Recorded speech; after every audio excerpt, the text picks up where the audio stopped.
Brett, man, it's good to see you. How are you, Kyle? I am fantastic. Man, thanks for coming and doing this thing. I've been kind of looking forward to this one for a while. It's my own fault. It doesn't matter whose Kyle fault reached it out is. to me like 6 months ago. I was going to be number 50. I think I'm probably like 95 now. I don't even know what number I'm on. It doesn't matter, really. It doesn't matter. You're here now. Good. That's what matters. Good. So, hey, man, thanks for coming. You're welcome. Because you got a pretty cool story, pretty cool background, especially where you are today with Lakes, Bricks, and Block. Lakes, get rid of the S. Block. Yeah, there you go. Get rid of the S's. I'm going to struggle. They're with already that. plural. I'm going to struggle with that whole thing, just so we're clear. Just read my shirt. I know. Thank God you wore it. I changed on purpose for that. I appreciate it. I had a button down on. And, yeah. Well, hey, let's get a little background on you because this is a family business, but you didn't really start in the family business. No, I did not. My great-grandpa came over on the boat in 1909-ish, sometime in there, lost his luggage, went to Chicago, started doing concrete work. In about 1912, he made his way over to Lake Geneva area. Zenda to be specific. Big old town. Don't call us Lake Geneva. And it is definitely north of the border, not like we are here. Not like where you're sitting. Kills me. He learned how to, obviously he did a lot of bridges in this area. You can still see them. Like if you go down by around the lakes on the south side, there's little concrete bridges that all have yellow ends to them that are yeah. You've seen them. Those are 100 years old. So great grandpa started doing that. Jacob Polyock, Poljak, was how my name started. And to Americanize it, they switched it to Polyock, Polyock. I did not know that. They should have put a second L in there because everybody wants to say Polyock, Polycock. Any way to blow it, they want it. That's the goal. It's good for fishing out people who are calling you to bug you, though. So true that. Learned to make block from a guy in Genoa City. That building is still there standing. It's just kind of cool every time you go by, and I'm always reminded of that. Yeah, especially because your great-grandfather started building this business in there. He, let me think, had 5 kids, 3 boys, and they all kind of somewhat took on the business and still helped all do that. And they also did farming on the side. Or farmed and then made block on the side. Either way. Seems nuts.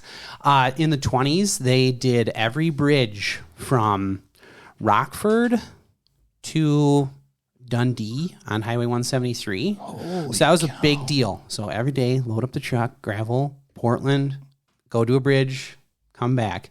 And so my dad had said in the 20s, they were buying new semi-tires and nobody else was. Because they had money. Because they were making money. They were making money. Wow. So that's awesome. Yeah. Not that I can relate, but no, but it's like good for them being that depression time. Right. And here they are, they're building bridges and making income and supporting their families and building their business at that point. So during World War II, 2 of the 3 brothers, my grandpa and his brother, were served in the military. 1 in the Navy, 1 in my grandpa in the airplanes.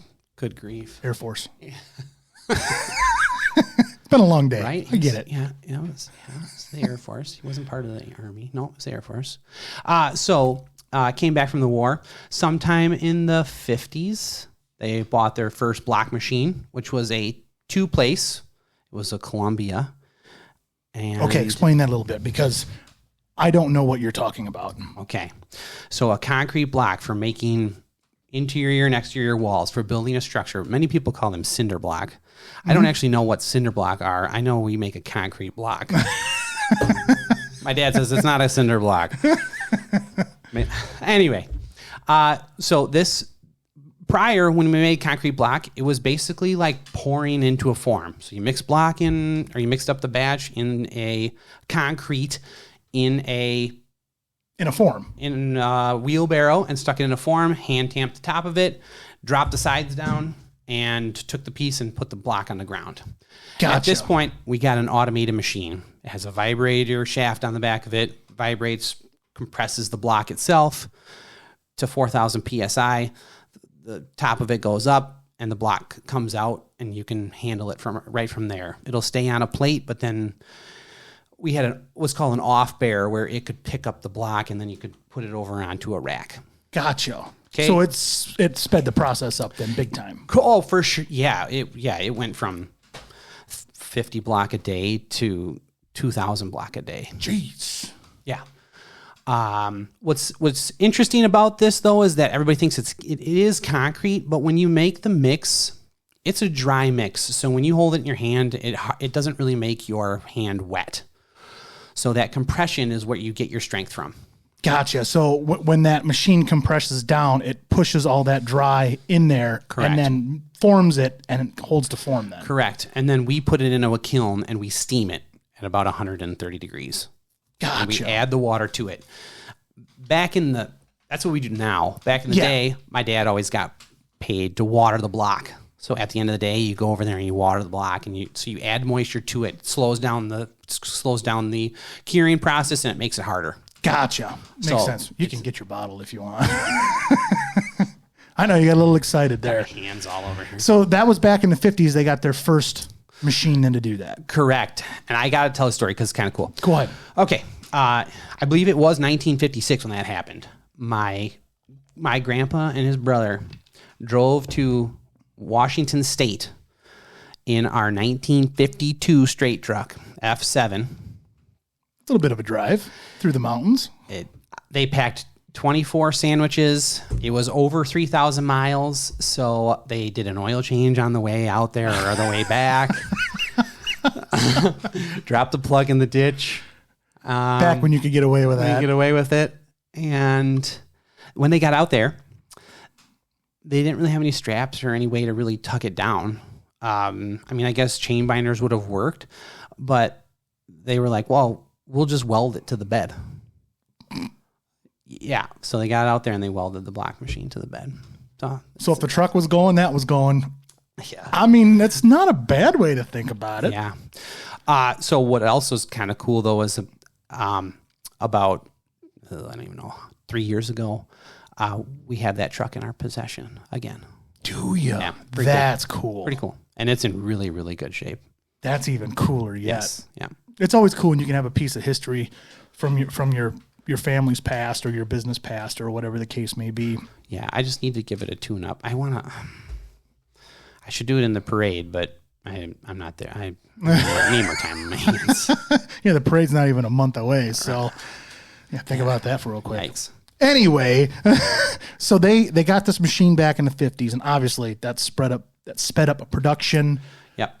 So they were able to make more, sell them faster, Yep. use them more. In 1956, they bought a brand new block truck as well, and that was the first one that they had that had a boom on it. So they were able to then drop block down into basements versus having to back up to them with. It's got to be after that because my dad said he did it. Anyway, but they finally got a boom truck. Otherwise, they would put a 2x12 down and slide block into the basement. Slide them down unload, that way. Load the truck by hand, and then unload it by hand too. That's when you made your money. We're spoiled. Oh, absolutely. So yeah, in the meantime, the family all just made block and they all farmed, and that just the way it was. That's just the way it was. In the late 80s, there was just kind of a little bit of a family split, and my dad took on the block business by itself for the first time on its own. So prior, we were making block and we were farming, so it was all a combined thing. Mm-hmm. And so now we were just making block, and that was the full-time business. So it was tough. I know that Dad said he brought on manufactured stone and pavers, who made a retaining wall, and just tried to find alternative products to make more money. Yeah, you have to at that point, right? Because now you had dual source of income. Mm-hmm. You're getting rid of the one source of income, and now you're going, okay, we got to make this work, right? Because I'm taking this on full forge. How do we do that? So that slowly crept along, and Dad was just like, I need some more resources.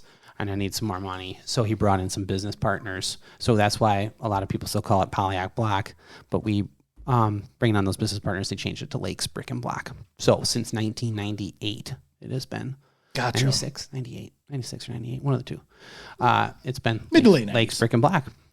So from there, it's kind of erupted. Natural Stone came on, fireplaces came on.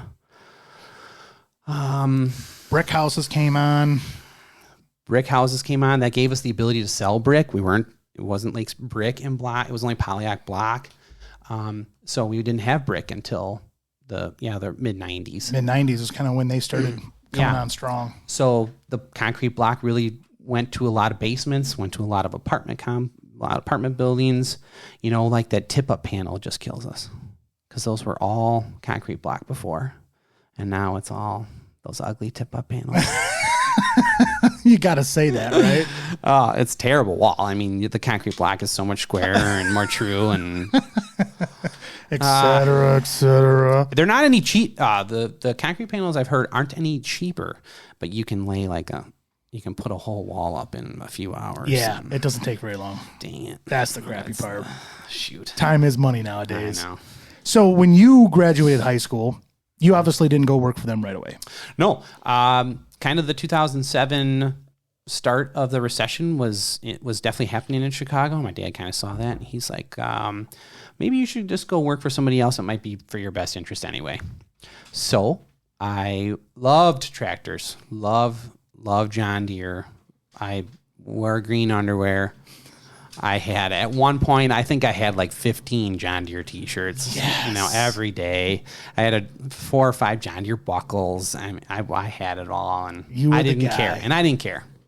You like what you like. Nobody really made fun of me for it either, but I mean, at high school, I wore a John Deere t-shirt every day. But you like what you like. Yeah. So? Yeah. I wasn't confused. I definitely didn't like red tractors. I even had my kids saying that, red tractors are junk. So with that, I had asked my ag teacher at the time, like, I want to do something with John Deere. And she said, I'm pretty sure that METC has some sort of correlation with John Deere to do some sort of mechanics program. Right. So in order to do that, was going to have to be sponsored by a John Deere dealership. My dad and his brother had always gotten John Deere tractors from Burlington Farm Implement. Sorry, not Harvard Implement. Dang it. They did actually. They bought their first 4320 from Harvard. What would it? I don't even know what it would have been. 4320, 4020, 4020. No, that came was from Harvard. Way back in the day. 72. And so I looked into the program, got the sponsorship from Burlington Farm Implement, and off to school I went. In the meantime, you kind of would work at the dealership and because that's like it's like a 3-month program, and then you get like 2 months off or something. Yep. Christmas time, went to work for 3 months, and then back to school. Then went to school through the summer, and then back to the dealership in the fall. So you were there kind of spring and fall to help the dealer out, right? And I could say that I learned a lot more at school, but that'd be a lie. It is a cool program, right? Because the dealer's investing something into you, and you got to kind of pay that back. So I had to pay for mine all. No. I'm saying like pay it back as far as working there. Sure. Yeah. So you had to be sponsored, so you could go up there, learn how to work on Deere equipment, but then the dealer that's sponsoring you is expecting you to come back and say, hey, correct. Right. Yes. You need to work for us for X amount of time to put you through this school. Correct. So it's a kind of a win-win. Yeah. Everybody wins in this. Right, correct. And plus then, like, the school knew that they were going to have a certain amount of kids that were, you weren't going to be shy on kids. There was always a good number of, so we had started with just shy at 20, and I think we graduated 10. So a lot did drop out. And 50%. Just so we're clear, in the MLB, that's Hall of Fame. All right. And I look back at it now, and I'm like, the 50% that left, like, that doesn't surprise me. Yeah, exactly. Yeah. So then you got done with school, obviously, and then you went to work for them. Mm-hmm. For about six or 7 years. And then at that time, the recession had kind of worked its way out, and we Seth Loudbeck's dad, Steve was going to go back and they were going to start milking goats. And he worked for us as a truck driver. So my dad said, hey, Steve's going to be done here in May. Are you interested in driving semi for me? Yep. And he's well, because at this point in time, we got to do a little bit backing up just slightly. You've worked on like older combines and older tractors, and that was basically it. Right. I just split tractors and changed parts on worn out transmissions and did overhauls on threshing pieces on combines, and I did a lot more than that, but that was your main. That was what I did a lot of the time. So when you do the same thing over and over again, it can get repetitive. Yeah, but there wasn't a ton of us in the shop, so I still enjoyed it. I have not for any time of that thought like this is the worst job ever. You know, I enjoyed it. But you had a chance to go back to the family business. Yeah, and of course I have to. I have to say yes. I want to say yes, of course. So you started back as a truck driver. Yep, I drove a '96 Mack. Nice. Had a 315 in it. It's gutless. We still have it. We switched it from a tractor, and it's now a tandem with a dump body on it, and it's still a champion. That's for sure. Still going up and down the road. Yeah, I had no AC, and no diff lock.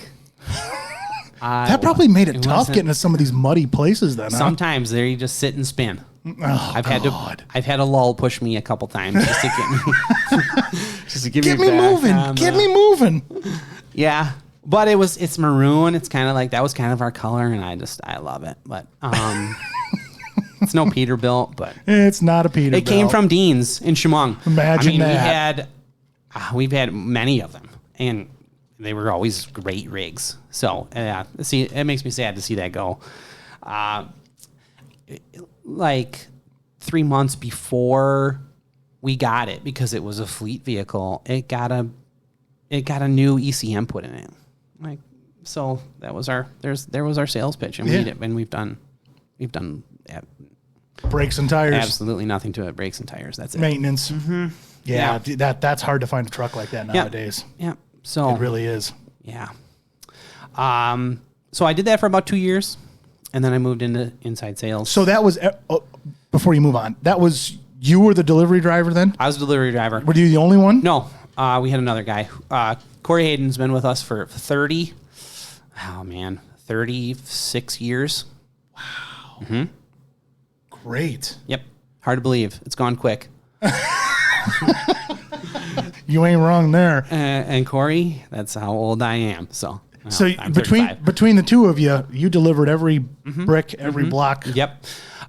We hauled, that first year that I started, we hauled 20 loads to the YMCA in Milton. And then right after that, we started Fran Frusen grade school in Beloit. I think I made the trip to Beloit like 70 times that fall. I was very familiar with 43. I bet you were. Like, bumps coming up. Yeah.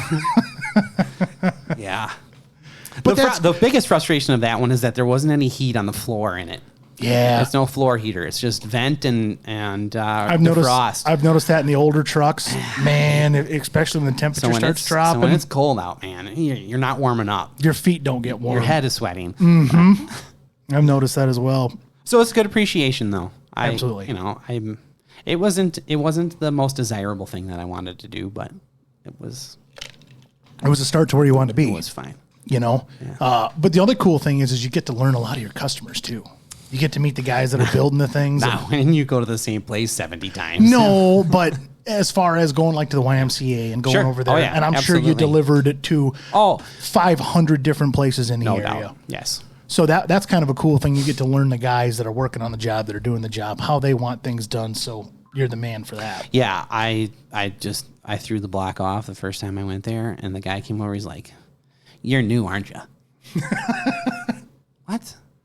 Yeah, you can't put the black all like that. You got to separate them out so I know what they are. Oh, okay. I don't know where we're going to put them all. There's not enough room, but made it work. Made it work. Yeah. Made it work. Yeah. So then you did that for a few years, and then you moved into sales. Yep. And that was, that's a slow stretch because there's a lot of product knowledge. And it wasn't like it was bonkers, and maybe that was okay to not get thrown into the wolves right away. Right. We, at that point, didn't sell very many fireplaces, but we sold a lot of building stone. And so brick was kind of already on the outs because brick in 2007 was just impossible to get, and natural thin veneer just like moved right into its place, and it's just never come back. In the brick world, we hardly sell any brick. No kidding. It's all natural stone. It's all natural stone, and even like manufactured stone, we don't sell very much manufactured stone either because it's gotten like all those companies are corporate owned, and every year it goes up 5%, and every year it goes up 5%, and it's gotten to the point where it's at the same price point as natural stone. Yeah. Some of those cheaper ones at Menards, obviously those are cheaper, but if you want a good quality material, then don't go there. Yeah. So obviously are you guys making all your blocks and bricks and all that before like you are now? All the concrete block, we still manufacture everything that we have made for the last 60 years. No kidding. Mm-hmm. Well, that's cool. Well, what's that, whatever the 50s or 60s are, yeah. Mm-hmm. Yep. So the product knowledge, let's get into that just a little bit, because you said there was a ton of product knowledge that you had to learn. Mm-hmm. So when you're sitting there and your first day in sales, you look at this and go, okay, what do we sell most of so I can learn that product quick, and then you go to your products that you don't sell a lot of? Or how did you mentalize and determine what to learn first and what to learn last? I stared at a lot of stone on quarry pages. I paged and paged and paged. Makes a lot of sense. I tried to. My first goal was to not. Well, I say inside sales was to strum up some outside sales stuff. I wanted to go visit people, and I wanted to give them something that I could give that was like from us. Like these are materials we sell. So I'd go visit people, and the first thing I kind of did was make a brochure that had all of our products on it. And it is very funny how that has changed in 10 years. It is dramatically different. Yeah. Because everything's on this now. Yeah. Just stone as a whole. We sold a lot of red stone when I first started. And I can believe that. Everything's gray. And it's kind of turning into cream colored and gray and cream colored mixed and white stone, and everybody wants a pure white stone, and they're going white siding, white stone. Now you guys deal with quarries on that then, or do you? Sure. Mm-hmm. Yep. You'd be shocked at how much stone comes out of the Wisconsin Fox Valley.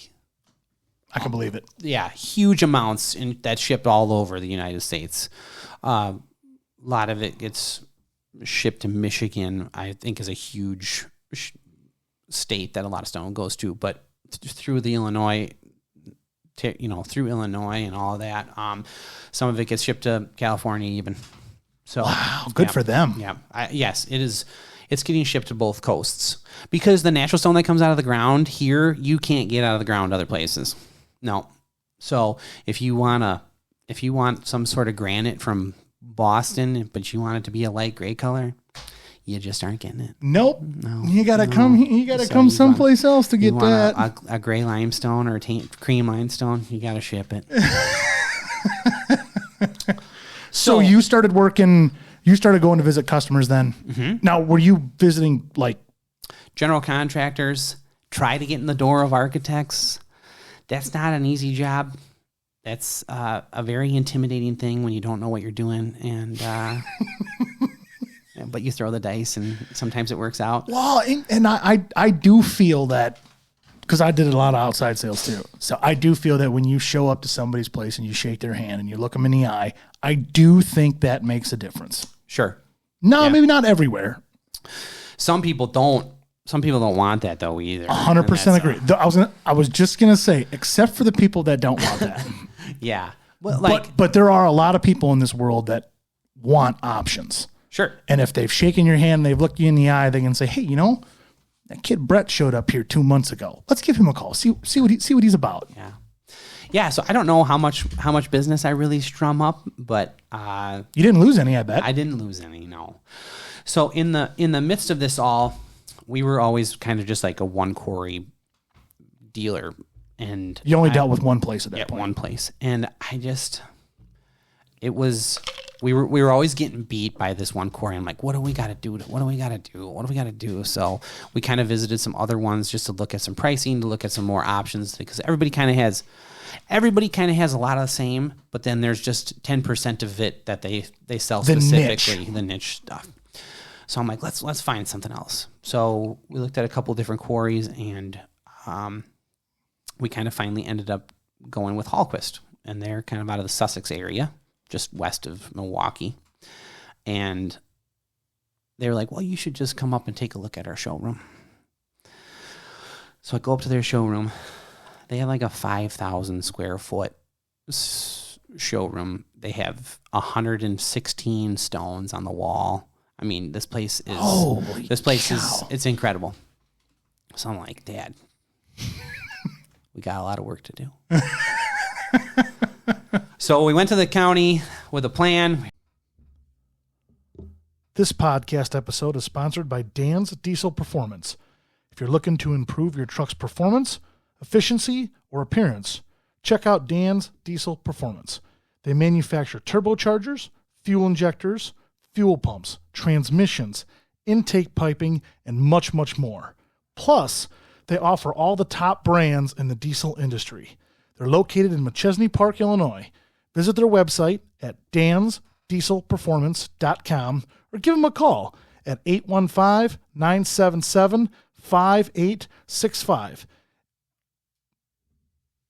We're gonna put an addition on the building. We're gonna add a bunch of stuff, and nope, you're on railroad property. So we weren't allowed to add on to our building. So I remodeled it. I think we did a very fantastic job. We went from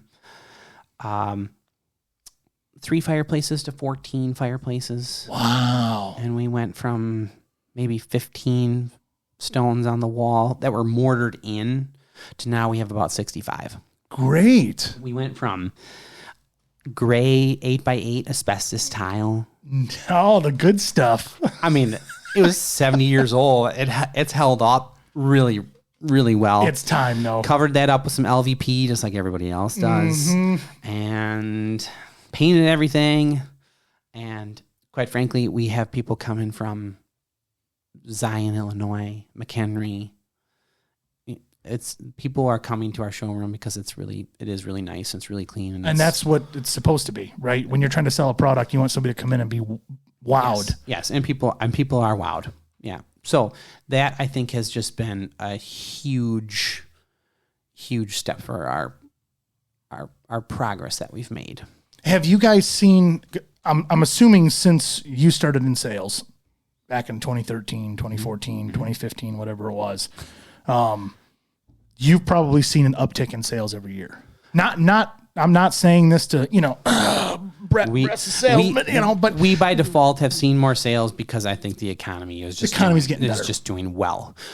I think we really, really saw an uptick in sales about 4 or 5 years ago when we did that. I mean, it's been a dramatic increase in sales. Well, now when you say, hey, I'm Brett stopping by, I'm handing you this brochure. Why don't you just come into our showroom sometime? I beg people to stop by our showroom. Whenever you're in the area, stop on by. You can see what we have to offer. You can see the gorgeous things that we have set up, whether it's the fireplaces or the stones that are in the wall. So you can mix and match. We can put a plan together for you. So when you're in sales, let's just say I wanted to redo my fireplace out here, right? Mm-hmm. Sure. I come and say, okay, you can Brett. Do that, Kyle. I know. It needs a little dressing. Sorry. It's vintage. Come on. But if I want to come redo my fireplace, I can give you a call, stop on by the showroom. How does all of that work? Because I've never done anything like that before. So I would hope. So we're a supplier only. We don't do any installs on masonry work. We will install fireplaces, though. So what you have there is a prefabricated fireplace. So behind that wall is all wood stud framing, and we slide essentially a metal box into place. Okay?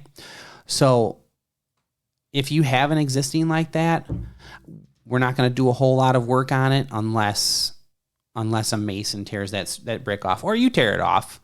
But we will redo framing, and we can reset a different box for you if that was something that you were interested in. Gotcha. So right now your setup there is only for burning wood. Correct. If it had gas to it, we could put gas logs in there, which is what we do a lot of. Oh, I'm sure. Yeah. Yeah. Nobody wants to burn one anymore. That's too much work. A lot of work. And then, the nice part about gas, you just walk over and go, yeah, you turn it on. Oh, now I can get nice and warm. But if you're building, if somebody's building a new house and wants to put a fireplace in. Absolutely, yeah. Mm-hmm. Come see you guys. Come see us, absolutely. Now, do you guys know I'm assuming you know some good masons. Oh, yeah, in we the area? absolutely have a large list of masons that can do a fantastic job for everybody. And we hand that out often. Yeah, we have probably a list of 20, kind of depending on where you are. We have people that are over Burlington Way, Delavan Way, McHenry Way. It just depends on where you are or what you're doing. Like, I'm not going to probably give you the name of a mason that has 15 guys to do a fireplace front. Yeah.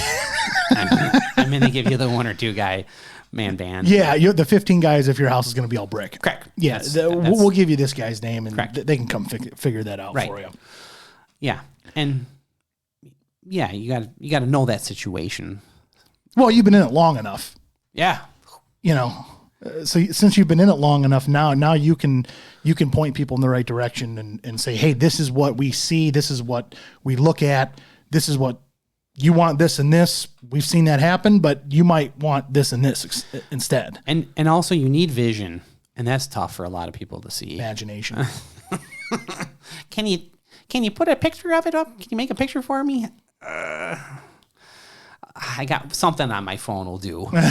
Do you guys have technology on the computer where you can take some of these stones and build a 3D? There's programs out there, but they're still not realistic. It's tough to. It's not good enough yet. It needs to be. Yes, it's still in cartoon. I don't know what the right. It's not a real life picture. It's still in a cartoon application. Still in a drawing application. Not not a 3D. Yeah, and I don't. If they did, I'm sure it would be an astronomical amount of to do it. I don't know if it'd be worth it quite yet. I was just thinking of it as a customer standpoint. But yeah, I have a program that we can do that you can put it on a house, but it's still a fake picture of brick. It's not a real picture. So it's not real. It's not real. So I get it. No, yeah. Your expectations might not. It might look worse than what it might look like. That's what it's going to look like. Yeah. Sorry, that's as good as that. I just didn't know if they had an application out there that was feasible to have. And I should do some looking into that. But as far as I know, it is not 100% of a real picture. Makes sense. Well, I mean, you said it before. You got 170 different kinds of stones. I seriously probably have in the midst of 600 different stones at my fingertips. Really? Mm-hmm. Yep. Holy. Yeah. That's a lot of product to try to keep. Yeah, and I don't know all of it. The saving grace is that a stone that comes out of the ground off of Highway B up in Fond du Lac, that one stone gets made into 15 different kinds. So that's I have an idea. I can tell you where a lot of stuff comes from. I can see a sandstone from Tennessee that it's either Tennessee strip or it's something that comes from Arkansas, or it just depends on how dark the brown is in it, or if it's got red in it, or. So are you guys nationwide then? You can pick up a rock from Tennessee or from Arkansas and have it shipped up here to. Absolutely. Yes. We don't do it very often. We definitely use a distributor. So somebody else gets it from. And that's what happens with a lot of quarries. So Hallquist, the one that we have, they import everything and then we buy it from them generally. Well, yeah, that makes sense, right? Because at the end of the day, you're not going to know every quarry. You're not going to know every person at a quarry. You're not going to know what every quarry has to offer. So if you have a distributor that you can call up and say, hey, this is what I'm looking for. Do you have it? Can you get it? And if you can't, who can? And generally, you don't ever need a full semi-load. That's probably true. That's what happens. Yeah. That's probably true. Yeah. So right now, our current hot thing is thin brick. So like this wall right here, like, you know what? That'd be a sweet accent wall. I need 8 feet tall by 11 feet wide. I need 88 square feet of thin brick to put on this wall. So you could just put thin set on this wall and stick the brick right to it. And one of those joints looks just like full-size brick. No kidding. But those thin brick come from North Dakota, Western Iowa. So you got a little shipping involved. Some guy wanted two boxes to come from North Dakota, and it was like $198 to get them shipped from North Dakota. And well, it is what it is. He didn't go for it though. It is what it is at that point. At least they won't ship them. They won't ship them UPS because they'll break. Too heavy too, I'm sure. Yeah, they're fragile. The good thing is at least you have that at your fingertips. Yeah. So you have that option to sell. And it sets us apart from Lowe's and Home Depot and Menards. Absolutely. Yeah. Same with the natural stone thing. None of the big box stores have that material. No. But what I'm getting at is you can't sell a product that you don't have or you can't get. Right. So now at least you have that option, because if somebody does want that, you can say, hey, come here. Let's have a conversation. Back in the day when we did sell a lot of brick, you would say, all right, well, give us a month to get it in. We'll piggyback it with a load. Because when we did sell a lot of brick, you were going to get in loads. We were getting loads in. We were getting loads of brick in. Now we don't sell any brick, so those brick don't come from the stone quarries. So you sell, I mean, what's kind of the three biggest things that you guys sell right now? I mean, obviously you brought up the thin brick. Natural stone for inside and outside of houses. Inside? Sure. So like if you had your fireplace over there, they cut the stone so it's thin, so it's only going to be 1.25 inches thick. And you can put chicken wire stucco lath onto a fireplace. You scratch coat it, so you put mortar in that stucco lath so that it's got something to stick to. Yep. And you take a piece of thin stone, put mortar on the back side of it, and you can stick it right to the wall. It's great. It's crazy. It's funny to think that it even sticks. Yeah, that's what I was just thinking in my brain. Like, how does that even stick? Must be good enough. It's impressive. And if you leave it for a day, you're going to have to work to get it off. So do they use those for like backsplashes and things like that in kitchens? Or? Sure. Not very often because it's porous. So it's not the best thing. It's not the best thing to have behind your stove. But I have a reclaimed thin brick that's 100 years old that I put on my backsplash in my kitchen. And you just have to not be foolish about it. Maybe just not be foolish. Maybe cook your bacon on the skillet on the island instead of, or cook in the oven, so it doesn't splatter everywhere. On the Blackstone out in the garage. Yep. It's been done. What are the couple other things that you guys? We sell a lot of fireplaces. We have probably quadrupled our number of fireplaces in the last 5 years. Wow. Which has been great. It just gives you, my dad likes to say, another spoke on the wheel. It's another option for us. They are by far the biggest pain in the butt. I can 100% believe that. Because there's just a lot involved with them. You have to have, the framing's got to be right. And you would be shocked that when you show up to a house and the framing isn't right, or for us to get a pipe up through the roof, that there is a soffit in the way, or there's a water line in the way. Yes. Everything.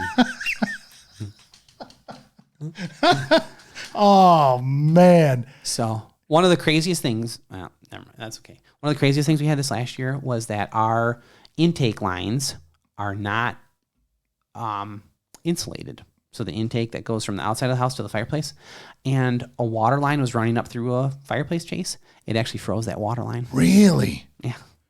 When it was cold this winter. Yeah, well, there was a few weeks there. Couple cold spells. Yeah, it froze that water line inside that chase. It's pretty impressive. Anyway.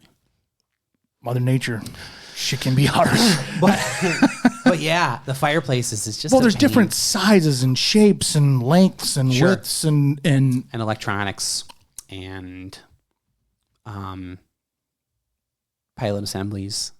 And my fireplace won't light on a Friday afternoon. Can you come out and fix it for my weekend?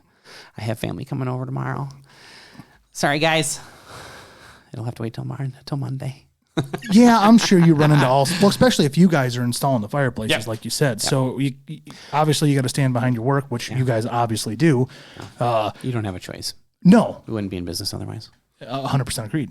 Customer service nowadays is higher than it's ever been. Yep. It's very shitty out there, in my opinion. Most customer service sucks, but the ones that you do get that are great in customer service, you stick with them, in my opinion. Yep. Because that's tough. Customer service is tough. Been there, done that. I definitely feel it's something that puts us ahead of others. And that's a great thing to have. It just truly is. Go to a car dealership. Tell me how good of a customer service you're going to get there. They want to sell a car, you want to buy a car, but it's not going to be very good unless you get a great one. Right. So to be able to come to your place and have phenomenal customer service, it's hard to beat. Today's broadcast brought to you by Pepsi. The best. Yeah, I'm a Pepsi man too. No Coke.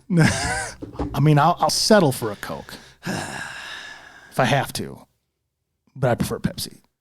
People are going to think we're weird, and I don't care. I don't care. I'd rather not drink Coke at all. So you guys got some new products or some new things coming down the pipeline that you might be willing to share? New products. A not super new product that we have is a non-combustible mantle. There's a company out of Milwaukee that basically took a wooden beam and they molded it with some sort of gelatin and they pour it with concrete and then they stain it brown and then they hand paint it to make it look like a beam. And it fools everybody. 100% of people. So what would they use that for? Center beam for a house? No, for above a fireplace, for a mantle. For a mantle. Gotcha. So a lot of fireplaces have certain specs about how high you can put your mantle above your opening. And these being concrete, they don't burn. You can generally put them a lot lower so that you can put your TV up above. Or even not put your TV above, just have more room, make it look right. We have a monster fireplace in the showroom, and the specs on it, if it's wood, is 39 inches from the opening of the fireplace. Oh, that's quite tall. So from where the top of the fireplace is, it'd be 39 inches from above there. Well, who's going to want that? No one. So with a Magra Hearth as the brand, you can put it right above the opening if you want to. That's cool. It's pretty neat. And especially if it looks just like wood. Yeah. Oh, it looks a lot like wood. I'm telling you, it fools 100% of people that come in. Builders even don't. Yeah.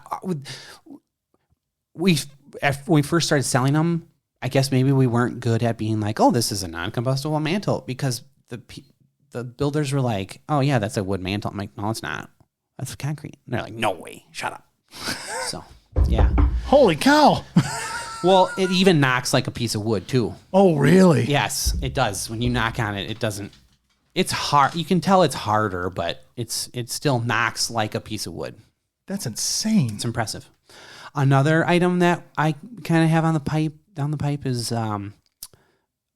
AstroTurf, and that one we also sell a lot of pavers. AstroTurf is kind of just another thing to just give you an option to put a golf green in if you want to. You don't have to deal with trying to mow your own grass in the backyard.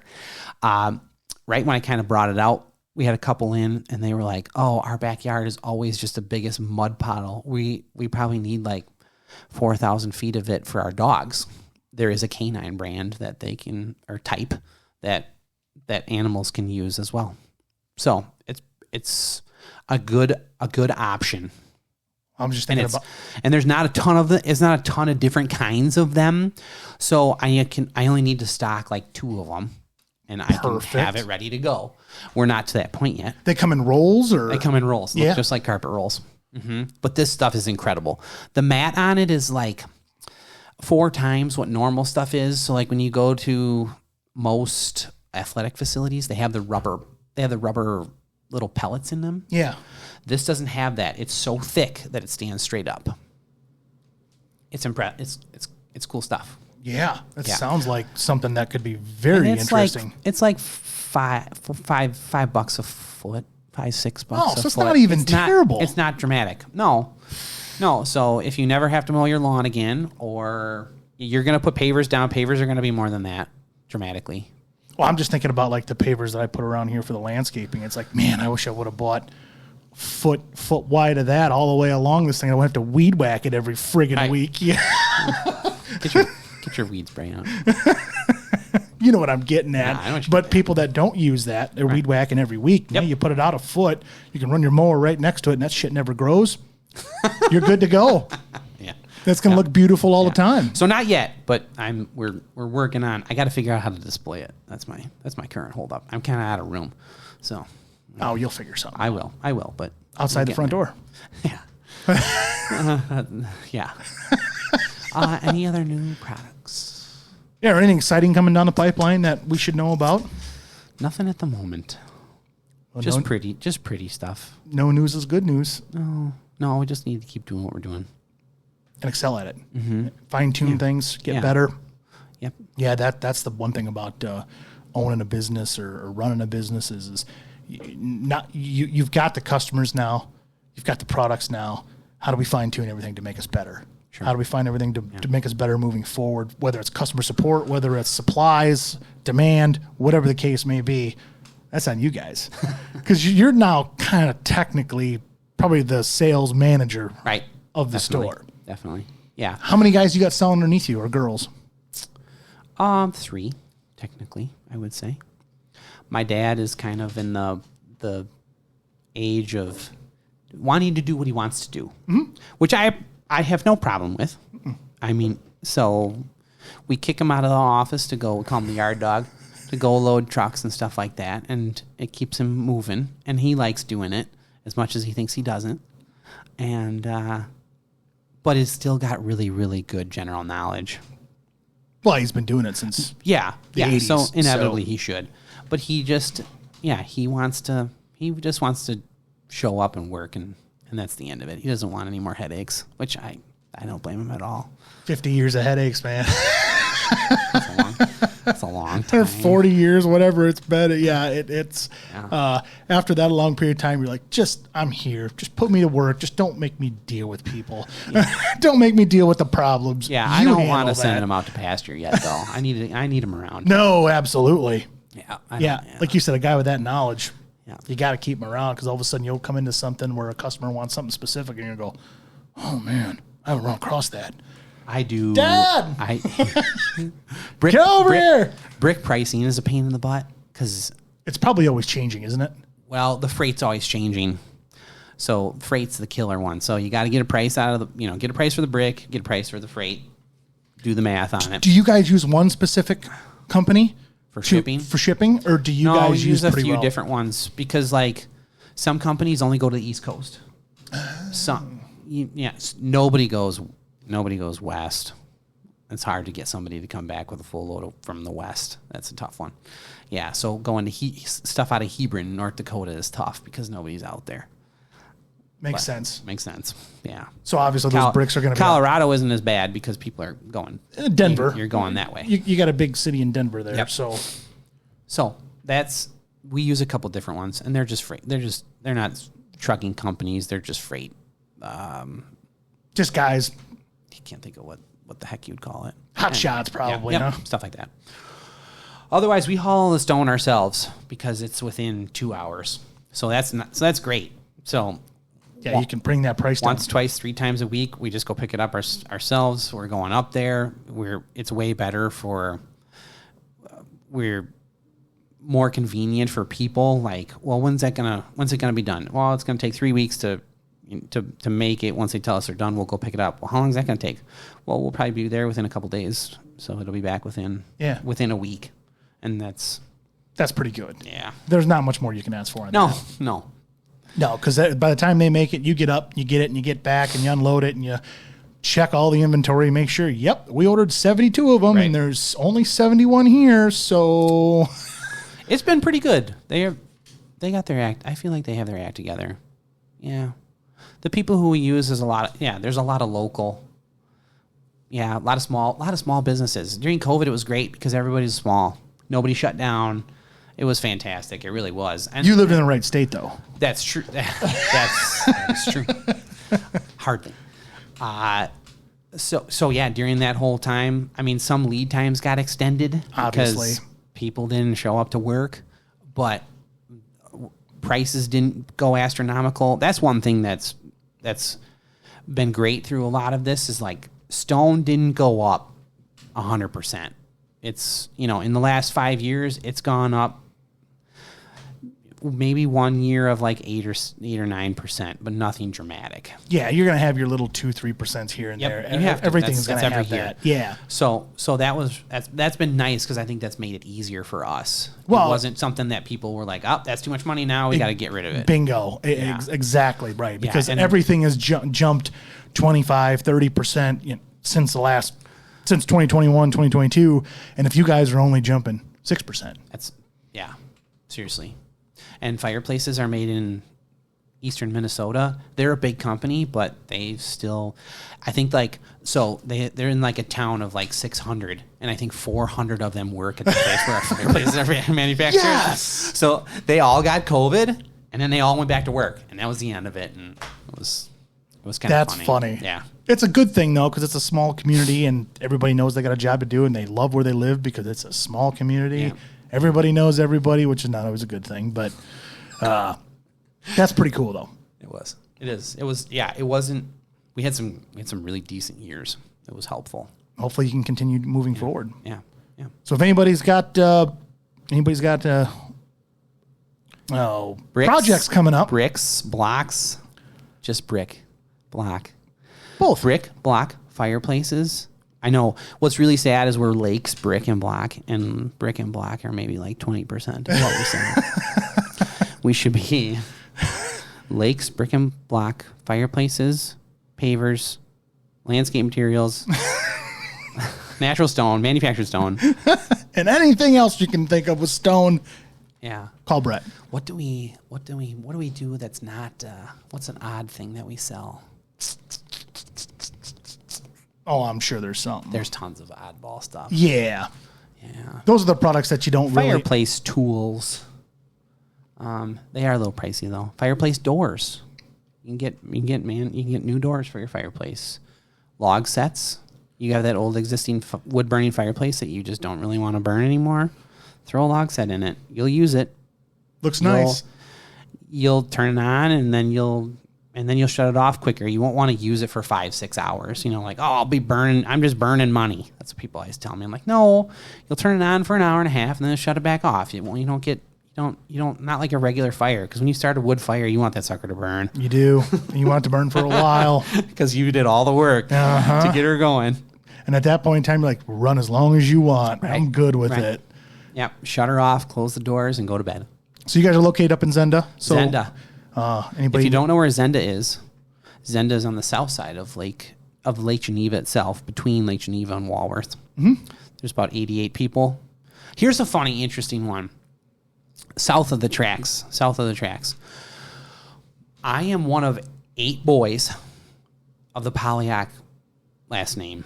So my dad, his brother, and they have a cousin who has 2 boys, and then my cousin, and then I have 3 cousins, and all of them work in Zenda. They do. Every one of them. It's crazy. It is crazy. Yeah. It's hard to believe. It's just fun to think about, though, too. Your family roots didn't go far. Not very far. And I don't know I think Jake is maybe the closest, but hardly any of us, and Al, but hardly any of us live in Zenda. There was nowhere to buy anything, so. It was building. It's about the only thing you could do. All I could do. Yeah, that wasn't happening. No. So. Well, Brett, man, thanks for coming. Thanks for talking. For having me. Thanks for talking Lakes, brick, and block. Hey, I got it that time. Yep, thanks for having me. Yeah, so this was really interesting. It was really good knowledge stuff that you brought here. Sure. That I know I've learned quite a bit just sitting here for the last hour talking to you. Good. So all right. Thanks for coming. Yep, thanks for having me, Kyle. Until next time. Appreciate it. Bye. All right. Thanks, bye.